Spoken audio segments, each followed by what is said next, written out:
नागालैंड में चुनाव हो रहे हैं और चुनाव भी बड़े दिलचस्प हो रहे हैं इस बार, क्योंकि एक ओर भारतीय जनता पार्टी के साथ साथ एनडीपीपी है तो वहीं दूसरी ओर एनपीएफ है जो नागालैंड पीपल्स फ्रंट है। लेकिन इस पर हमारे साथ बात करने के लिए हैं एक ऐसे कैंडिडेट जो ऑलरेडी चुनाव जीत चुके हैं।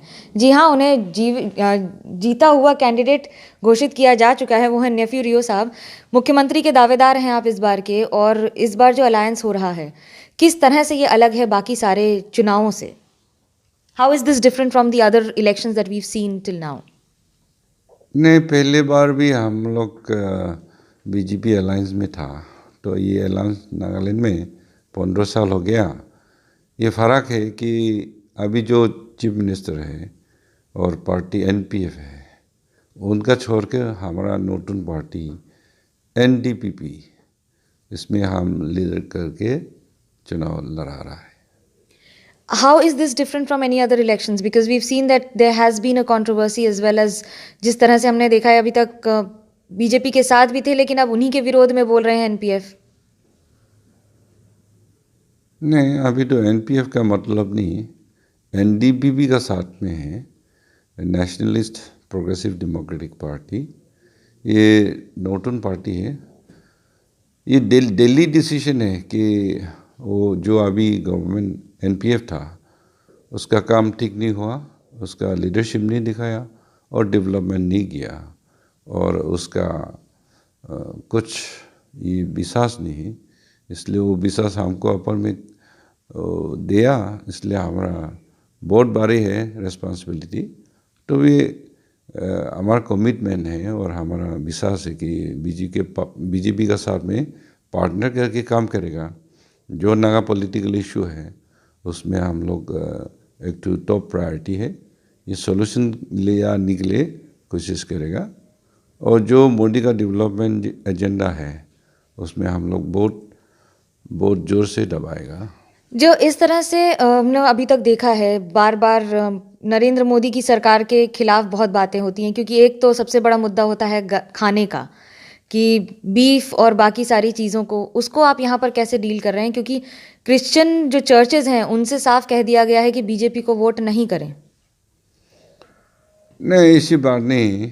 नागालैंड का क्रिश्चियंस उसका कंसर्न लिखा, और उसका जो कैसे हो रहा है कंट्री में और वर्ल्ड में हो रहा है atrocities on Christians and minorities, वो तो हमका भी कंसर्न है। और इसी तो नहीं होनी चाहिए कि हम लोग का इंडियन कॉन्स्टिट्यूशन में सब प्रोटेक्शन है, a secular country as inserted in article 25, और 28 में है फ्रीडम ऑफ रिलीजन। तो हम लोग का अभी कुछ ऐसी दिकदार तो नहीं, और जो वो हम लोग को सप्रेस करेगा और ये रिलीजन का बारे में जो इंक्रोच करेगा, तो हम लोग एज पर कॉन्स्टिट्यूशन हम लोग फाइट करेगा, हम लोग ये डिफेंस करेगा। अभी तक हमने देखा है विमेन रिजर्वेशन सबसे बड़ा मुद्दा रहा है अर्बन लोकल बॉडी में। इस बार वो कितना बड़ा मुद्दा बनेगा या है इस समय? यू सी आर्टिकल 371A में जो स्पेशल प्रोविजन नागालैंड को दिया, और not with standing anything in the constitution of India, और जो पार्लियामेंट में वीमेन रिजर्वेशन का बिल पास किया, वो हम सीएम रहने के टाइम में वो हम लोग माना गया कि इसलिए यहाँ में कल्चर और कस्टमरी ये पूरा अलग है, और हम लोग का we hold women in a very high esteem, and you will like to know and you'll know that Nagaland state is the safest place for women.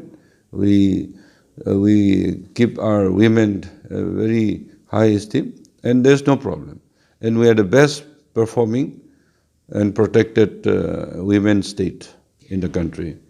अभी जब बात हो रही है बार बार चुनाव की, एक और बीजेपी के साथ आप हैं और वहीं दूसरी ओर टीआर जेलियांग जिनके साथ आप पहले थे एनपीएफ में, वापस अलग आकर मुख्यमंत्री बनने के बाद पहले 3 काम आप क्या करेंगे?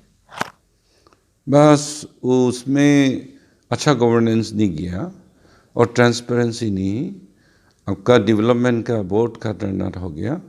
और कल प्राइम मिनिस्टर भी बोला कि जो फंड आता है वो डेवलप नहीं होता है और वो गांव-गांव में नहीं जाता है, और ये लीडरशिप ये ठीक नहीं है, वो स्टेबल गवर्नमेंट नहीं दिया। ये टर्म में आपका 4 बार चीफ मिनिस्टर चेंज किया।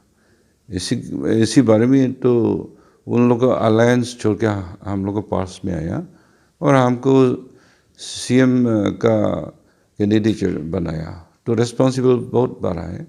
हम लोग ये गुड गवर्नेंस विद ट्रांसपेरेंसी और जो हम लोग का मैनिफेस्टो में लिखा है वो हमें पूरा है। इसलिए वो आप जो कहा वीमेन का यूएलबी का, उसमें हम लोग वीमेंस का अगेंस्ट नहीं, तो भी हम लोग चाहिए हम अपना सिविल सोसाइटीज़ को और जो कस्टमरी चलता है उन लोगों को बातचीत करके वीमेन का साथ में हम लोग कैसे रिजर्वेशन दिए और हम लोग को वो बातचीत करके चर्चा करके ये असेंबली से हम लोग अपना लॉ बनाएगा और वो लेकर प्रोटेक्शन देगा और रिजर्वेशन देगा। अब तक हमने देखा है कि जितने भी चुनाव हुए हैं उसमें करप्शन के चार्जेस लगते रहे हैं कि पैसा बहुत खर्च करती है बीजेपी और बाकी सारी पार्टीज, और यही आरोप आप पर भी लग रहे हैं, क्या कहिएगा? हाँ, करप्शन का बारे में बहुत बात कर रहा है और जिसे जो गवर्नमेंट है एनपीएफ में वो लोग बहुत पैसा चलते हैं और दूसरा पार्टी का भी स्पॉन्सर करके क्या ये कैंडिडेट डालता है। ये करप्शन का आपका दिखा है, एनआईए नेशनल इन्वेस्टिगेशन एजेंसी वो सीएमओ का पहुंच गया और उनको ये समन करके गुवाहाटी में भी आपका ये स्टेटमेंट लिया।